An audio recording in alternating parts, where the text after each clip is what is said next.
Madame la Présidente, lorsque le représentant du Rwanda, invoquant les génocides rwandais de 1994, vous dit que ce génocide a ses auteurs en République démocratique du Congo, vous avez l'impression qu'il parle des Congolais.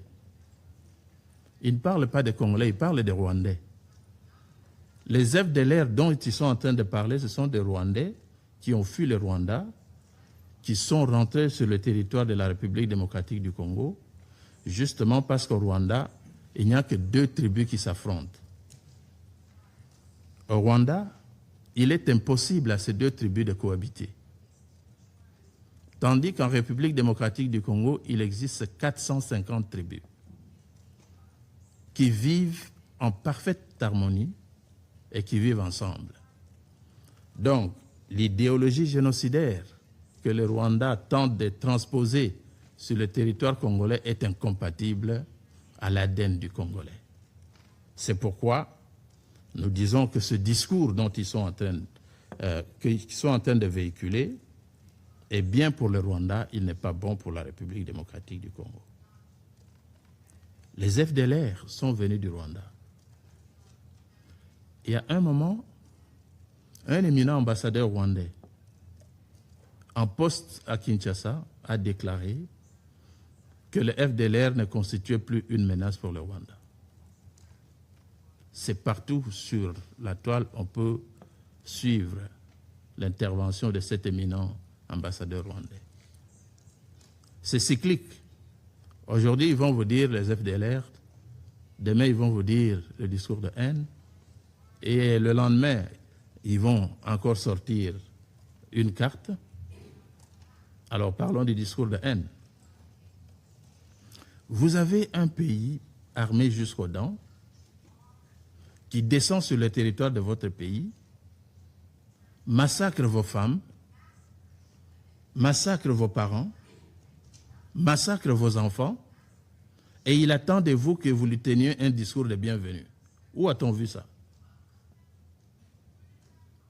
Le Rwanda nous donne l'impression aujourd'hui que le discours de haine est plus grave que les massacres. Combien de Congolais ont-ils massacrés depuis qu'ils ont occupé Goma, Bukavu, Uvira? Combien? Et c'est comparable à un discours de haine. Mais justement, le discours de haine est la conséquence des massacres qu'ils conduisent. Donc le discours de haine n'est pas à la base de la situation qu'ils vivent. C'est eux qui sont justement à la base du discours de haine. Alors, Madame la Présidente, je ne vais pas en abuser. Ils ont parlé de la protection des rwandophones qui sont au Congo. Ils parlent des Banyamulenge. Ce sont des Congolais, ce ne sont pas des Rwandais. Donc, tout simplement parce que ces Rwandais ressemblent, ces Congolais ressemblent aux Rwandais, ils croient qu'ils ont le droit d'entrer sur le territoire congolais à les protéger des Congolais. Quelle audace! Quelle audace! Où a-t-on déjà vu ça? Dans quel pays? Où un étranger vient dans votre pays et dit les populations de votre pays là ressemblent aux populations de mon pays. Alors moi, je viens les protéger. La vérité, elle est connue. C'est l'exploitation des ressources naturelles de la République démocratique du Congo et nous n'allons pas nous taire pour le répéter. Le Rwanda occupe aujourd'hui les mines de Rubaya.